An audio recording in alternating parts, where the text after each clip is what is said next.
9 अगस्त 1925। बरसात के बाद की ठंडी रात।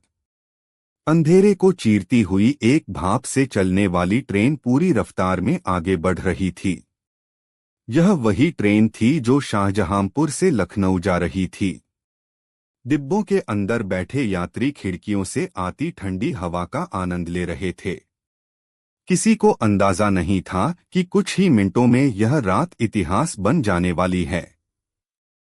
लखनऊ अभी लगभग 15 किलोमीटर दूर था। तभी ट्रेन के एक डिब्बे में बैठा एक मूंछों वाला शख्स हल्के से उठता है। उसकी आंखों में डर नहीं, बल्कि एक अजीब सा आत्मविश्वास था। वह बिना कुछ बोले सामने बैठे आदमी को इशारा करता है। टोपी पहना वह आदमी तुरंत खड़ा होता है और अगले ही पल ट्रेन की इमरजेंसी चेन खींच दी जाती है। लोहे के पहिए पटरियों पर घिसटते हैं। एक तेज कान फाड़ देने वाली आवाज गूंजती है। ट्रेन झटकों के साथ धीरे धीरे रुकने लगती है। यात्री कुछ समझ पाते उससे पहले ही अलग अलग सीटों से लगभग 10 लोग खड़े हो जाते हैं। उनके हाथों में पिस्तौलें थीं और आंखों में आग। पूरे डिब्बे में सन्नाटा छा जाता है। तभी एक सख्त और भारी आवाज गूंजती है, खबरदार! कोई अपनी जगह से हिला नहीं। यात्रियों को लगा कि शायद यह कोई डकैत हैं। लेकिन यह कोई आम अपराधी नहीं थे। ये वो लोग थे जिन्होंने अपनी जिंदगी देश के नाम कर दी थी। ये लूट नहीं थी। ये गुलामी के खिलाफ खुला ऐलान जंग था। इतिहास इसे आज काकोरी ट्रेन एक्शन के नाम से जानता है। साल 1920 के आसपास भारत में अंग्रेजों का अत्याचार अपनी सारी हदें पार कर चुका था। 1919 में अंग्रेज सरकार ने रॉलेट एक्ट जैसा काला कानून बनाया। इस कानून के तहत किसी भी भारतीय को बिना सबूत जेल में डाला जा सकता था। जब देश ने इसका शांतिपूर्ण विरोध किया तो 13 अप्रैल 1919 को अमृतसर के जलियांवाला बाग में निहत्थे लोगों पर गोलियां चला दी गईं। बच्चे, महिलाएं, बुजुर्ग, कोई नहीं बचा। हजारों लोग मारे गए। उस दिन हर भारतीय के दिल में एक ही सवाल उठा, क्या हम यूं ही मरते रहेंगे? इसी दर्द के बीच महात्मा गांधी ने अंग्रेजों के खिलाफ नॉन कोऑपरेशन आंदोलन शुरू किया। मकसद था अहिंसा के रास्ते अंग्रेजी हुकूमत की जड़ें हिला देना। देश भर में इसका असर दिखा। छात्रों ने स्कूल छोड़े, वकीलों ने अदालतें, लोगों ने विदेशी सामान का बहिष्कार किया। लेकिन 4 फरवरी 1922 को चोरी चौरा पुलिस की गोलीबारी से भड़की भीड़ ने थाने को आग लगा दी। 22 पुलिसकर्मी मारे गए। गांधी जी हिंसा से बहुत आहत हुए और उन्होंने आंदोलन रोक दिया। यह फैसला हजारों नौजवानों के लिए किसी झटके से कम नहीं था। जिन्होंने घर परिवार छोड़ा, जिन्होंने सपने देखे, उन्हें अचानक कहा गया, अब सब खत्म। यहीं से कई युवाओं के मन में यह सवाल उठा, क्या सिर्फ अहिंसा से आजादी मिलेगी?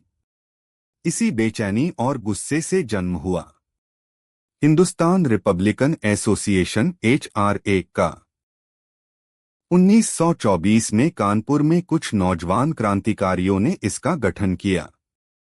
उनका सपना सिर्फ अंग्रेजों को भगाना नहीं था, बल्कि एक ऐसा भारत बनाना था जहां बराबरी हो, जहां शोषण ना हो। लेकिन क्रांति के लिए सिर्फ जज्बा काफी नहीं होता। उसके लिए चाहिए था पैसा और हथियार। एक दिन राम प्रसाद बिस्मिल ट्रेन से सफर कर रहे थे। उन्होंने देखा कि स्टेशन मास्टर एक थैला गार्ड को देता है। थैले को एक लोहे के संदूक में रखा जाता है।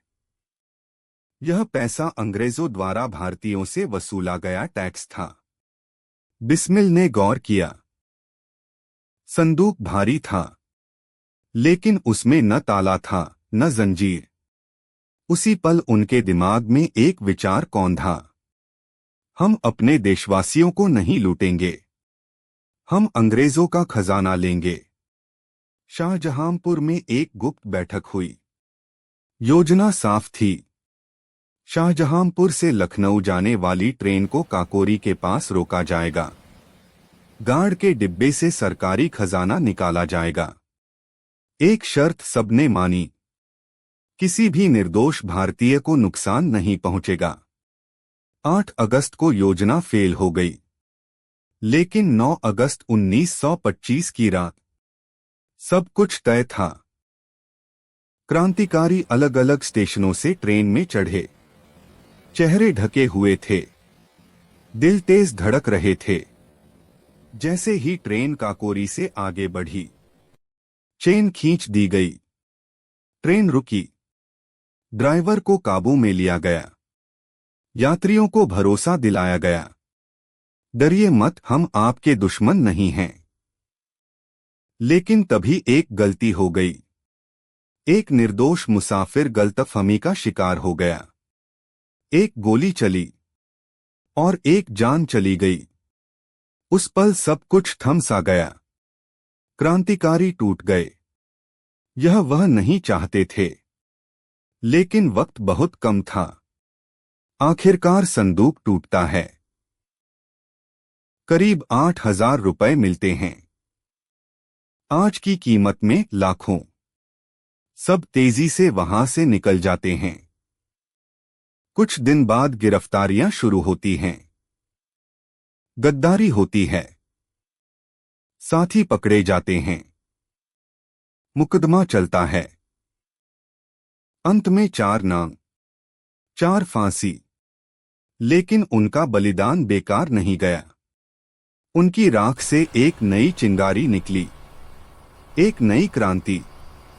काकोरी कोई लूट नहीं थी, यह एक संदेश था, भारत गुलाम नहीं रहेगा। और यही वजह है कि आज भी काकोरी का नाम आजादी की कहानी में सोने के अक्षरों में लिखा जाता है।